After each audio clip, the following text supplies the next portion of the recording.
Hello everyone, good morning. आज 5 जुलाई है और यूपीपीएससी के द्वारा यानी कि उत्तर प्रदेश लोक सेवा आयोग के द्वारा असिस्टेंट प्रोफेसर के लिए राजकीय विद्यालयों में गवर्नमेंट डिग्री कॉलेज में जो असिस्टेंट प्रोफेसर की भर्ती होने जा रही है, कल के अखबारों में तो जो बात लिखी गई थी, मैंने पहले भी कहा था आप लोगों को कि जो नए डिग्री कॉलेज बन रहे हैं उनमें भी स्टाफ की ज़रूरत है और स्टाफ को जोड़कर अगर देखा जाए कुल लगभग 700 से ज़्यादा पद नए सृजित करने पड़ेंगे।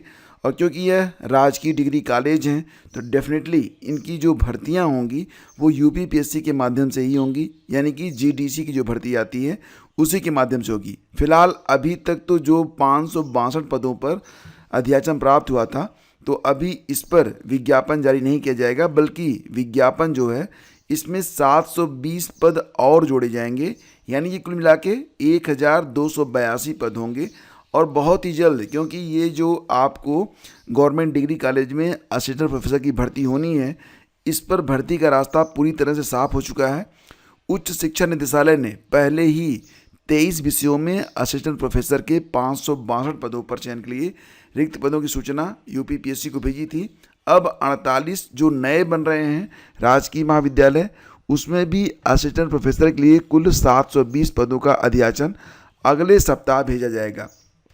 तो अभी ये जुलाई चल रही है, जुलाई के अंत तक आपको असिस्टेंट प्रोफेसर की गवर्नमेंट डिग्री कॉलेज में भर्ती आपको देखने को मिल जाएगी यूपीपीएससी के द्वारा। दोस्तों, मैंने पहले भी आप लोगों को बताया था कि सबसे पहले जीडीसी की ही वैकेंसी आएगी, उसके बाद जीआईसी प्रवक्ता की आएगी, उसके बाद आपको एलटी ग्रेड का विज्ञापन देखने को मिलेगा। तो क्रमशः यहाँ पर ना ये देखा जा रहा है कि जिसमें कम पद हैं पहले वही विज्ञापन जारी हो, और इसी प्रकार से क्रमशः जो विज्ञापन होंगे वो जारी किए जाएंगे। तो थोड़ा सा आप ये ध्यान रखिएगा। और स्टाफ नर्स आयुर्वेद के 203 पदों पर 91 सफल हुए हैं। अब देखो यहाँ पर जो ये जीडीसी यानी कि गवर्नमेंट डिग्री कॉलेज में भर्तियाँ होने वाली हैं, इसके लिए मैं थोड़ा सा आपको बता देता हूँ कि उम्र सीमा तो आपको पता ही है, 21 से 40 साल होती है।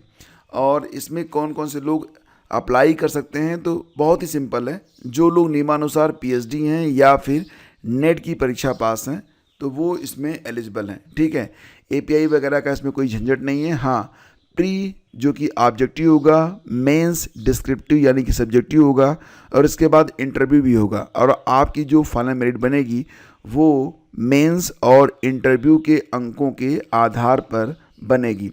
दोस्तों, आगे बढ़ते हैं। और यहाँ पर मैंने आपको बताया भी था कि DSSB के द्वारा एक नया विज्ञापन जारी किया गया है 4 जुलाई को।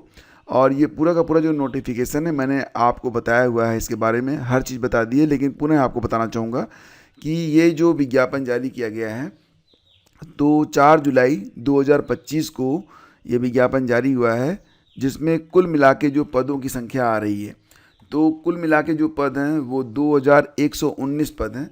इसमें पीजीटी के साथ साथ कुछ चिकित्सीय पद हैं और कुछ ऐसे भी पद हैं जिस पर अगर आप चाहें तो अप्लाई कर सकते हैं। जैसे कि अगर आप देखें तो इसमें पीजीटी के तो पद ही हैं, पीजीटी के कौन कौन से विषय हैं, तो इस पर डिटेल वीडियो ने बनाया हुआ है कि क्या एज लिमिट होती है, क्या शैक्षिक योग्यता मांगी गई है।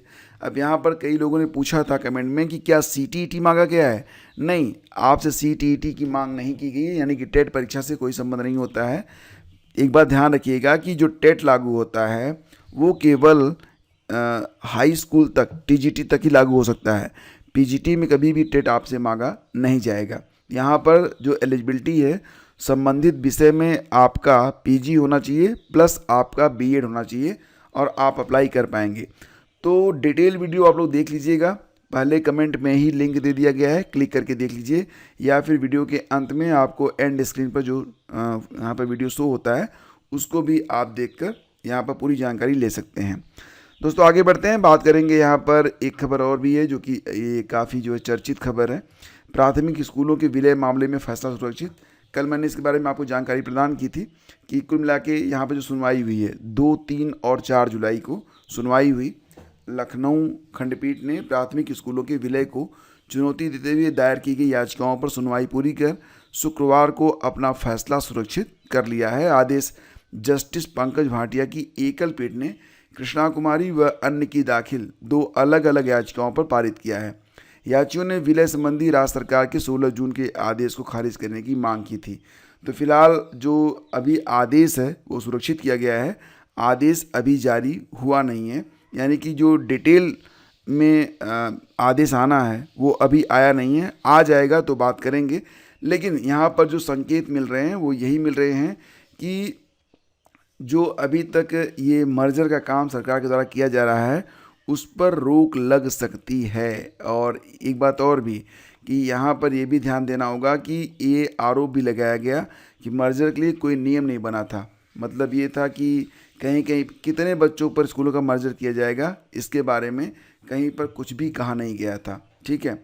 और याचियों की ओर से पेश अधिवक्ता एलपी मिश्रा और गौरव मेहरोत्रा ने तर्क दिया कि सरकार का कृत्य संविधान के अनुच्छेद 21A के तहत 6 से 14 साल के बच्चों को प्रदत्त शिक्षा के अधिकार का उल्लंघन है, क्योंकि इससे वो अपने घर से नज़दीक शिक्षा पाने के हक से वंचित हो जाएंगे।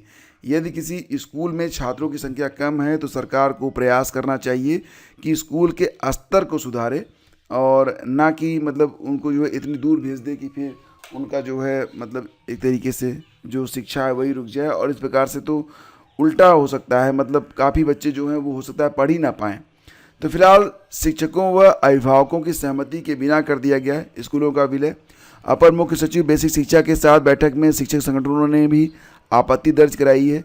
अब फिलहाल इस पर बैठकें भी हो रही हैं और भी तमाम जो है प्रक्रिया आगे बढ़ रही है। ये भी कहा गया है कि जिला स्तर पर जिन विद्यालयों के विलय में मानकों का पालन नहीं हुआ उसे निरस्त किया जाएगा, और प्रयास ये है कि सभी विद्यालयों में पर्याप्त शिक्षक और बेहतर सुविधाएं उपलब्ध करवाई जाएं। रही बात ये कि जो शिक्षक यहाँ पर सरप्लस हो रहे हैं उनको भी कहीं न कहीं समायोजित किया जाएगा, और आश्वासन दिया गया कि शिक्षकों के पद को समाप्त नहीं किया जाएगा। फिलहाल आज के अखबारों में इस पर बहुत सारी जो है न्यूज सभी अखबारों ने प्रकाशित की है, उसको आप देख सकते हैं।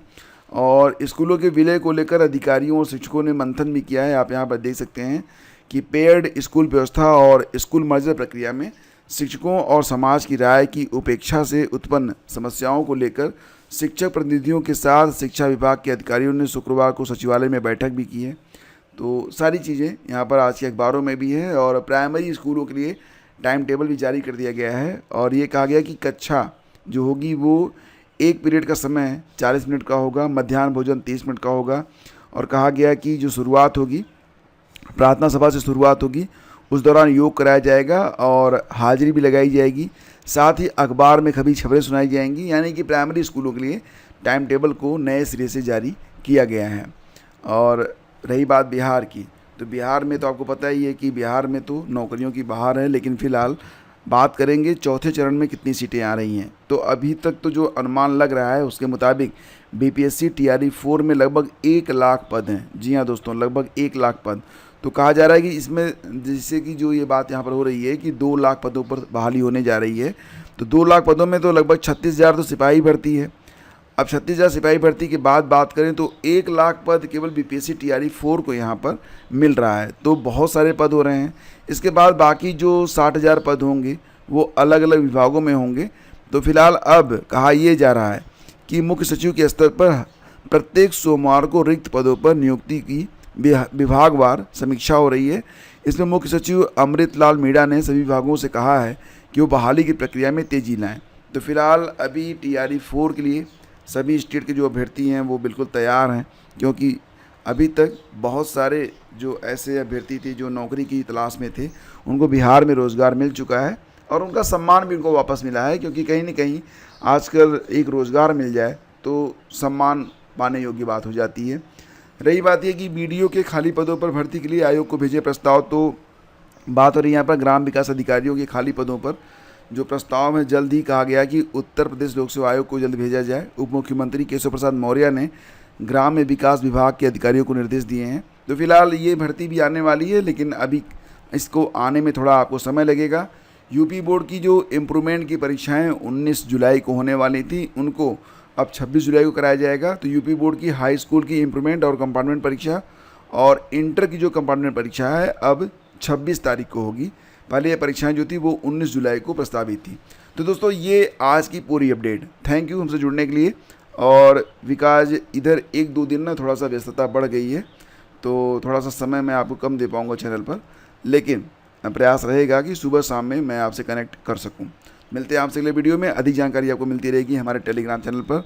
टेलीग्राम चैनल को अगर आपने ज्वाइन नहीं किया है तो ज्वाइन कर लीजिएगा। शेष अगले वीडियो में। धन्यवाद।